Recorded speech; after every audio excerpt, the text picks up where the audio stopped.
24 इस कारण बोल रहा है कि रीनीट के चांसेस हैं। न्यूज़पेपर पढ़ा मैंने सुबह सुबह, ठीक है, रुको मैं लेके आता हूं न्यूज़पेपर की रिपोर्ट। टाइम्स ऑफ इंडिया में फर्स्ट पेज पे न्यूज कुछ इस प्रकार लिखी हुई है, मैंने आर्टिकल पूरा पढ़ भी लिया है। गवर्नमेंट ने सुप्रीम कोर्ट को क्या हलफनामा सबमिट किया है, ठीक है, अकॉर्डिंग टू दैट, और शायद ये सबमिट भी कल ही किया गया है, ठीक है।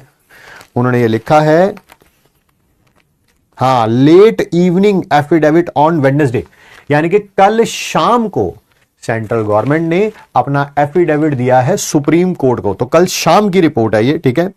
गवर्नमेंट ने कहा है कि हमने जो नीट के रिजल्ट का एनालिसिस कराते हैं, 2023 में भी कराया था, लास्ट ईयर जो हुआ था, इस साल भी कराया है। कितने बच्चों का कराते हैं हम? टॉप 1,40,000 बच्चों का।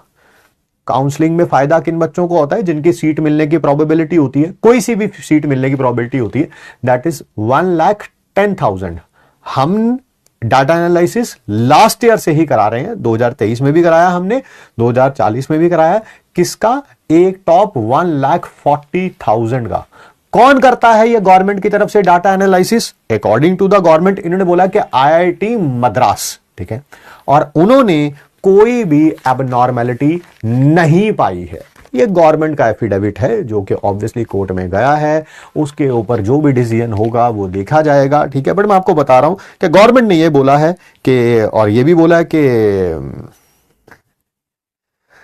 क्या कहें अब, ठीक है, NTA says no paper leak in Patna. Paper leak हुआ ही नहीं है पटना है। उनसे पूछा गया कि ये मार्क्स कैसे इंक्रीज हो गए फिर, वही ना, एंड उन्होंने बोला उसके दो रीजन दिए हैं। एक तो 25% रिडक्शन हुआ है सिलेबस में, ठीक है, एंड बहुत ही कम चांसेस हैं कि कोई मैल प्रैक्टिस हुई हो, कोई गड़बड़ हुई हो, ठीक है। तो ये गवर्नमेंट का क्लैरिफिकेशन है जो कल शाम को ही सबमिट किया गया है सुप्रीम कोर्ट में, ठीक है। But that's how it is, ठीक है। बाकी सुप्रीम कोर्ट पे हम लोगों को विश्वास होना चाहिए, ठीक है, मैं बिलीव करता हूं।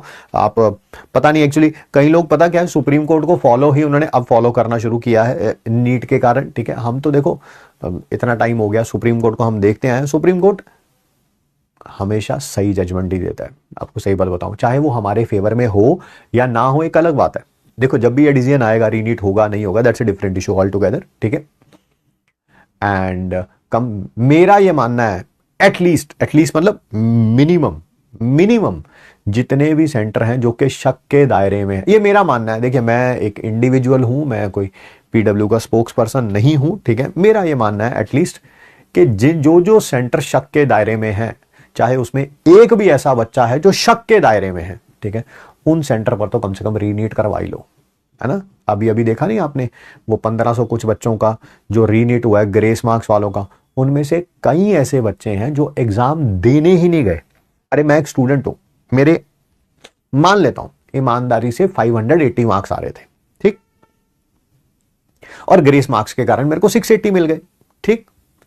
अब 580 आ रहे थे, देखो बच्चा तो मैं अच्छा हूं, इसमें तो कोई दो राय है नहीं, और मुझे रीनीट का मौका मिला, ठीक है, तो यार मैं पेपर देने तो जरूर जाऊंगा, ठीक है, हो सकता है 680 ना आए, 580 ना आए, कोई 620 आ जाए, 570 आ जाए, 645 आ जाए, कुछ भी आ जाए, ABC व्हाटएवर दैट इज, ठीक है, बट मैं एग्जाम देने तो जाऊंगा ही जाऊंगा। और अगर मैं एग्जाम देने ही ना जाऊं, ठीक है, तो फिर साफ पता चल रहा है कि कहीं ना कहीं कुछ ना कुछ गड़बड़ तो है, ठीक है, कहीं ना कहीं कुछ गड़बड़ तो है। तो कम से कम जो सेंटर शक के दायरे में है ना, वही रीनीट करवा लो यार, ठीक है। कुछ बच्चे कह रहे हैं हमारे सेंटर में हुई है, कुछ चीटिंग हुई है, ठीक है। हाँ मैं कह रहा हूँ कहाँ, कहीं पर अगर शक है, पहले तो ग्रेस मार्क कितने बच्चों को दिया आपने? बोला 1500 बच्चों को दिया आपने, कोई डाटा वाटा तो दिया नहीं, हमें दो कम से कम, सबके साथ डोमेन में रखो, सबको क्लैरिटी हो, ठीक है, सबके लिए फायदा हो यार। एक फ्री एंड फेयर एग्जाम होता है तो obviously sanctity of the institution जो भी है वो बढ़ती है यार, सबको अच्छा लगता है, ठीक है। बट कहीं ना कहीं कुछ ना कुछ ऐसा होता है तो सबको बुरा लगता है। ऐसा नहीं है कि एग्जाम जो है वो लीक होने से किसी को अच्छा लगा होगा, किसी को अच्छा नहीं लगा होगा। नोबडी मीन्स नोबडी, ठीक है।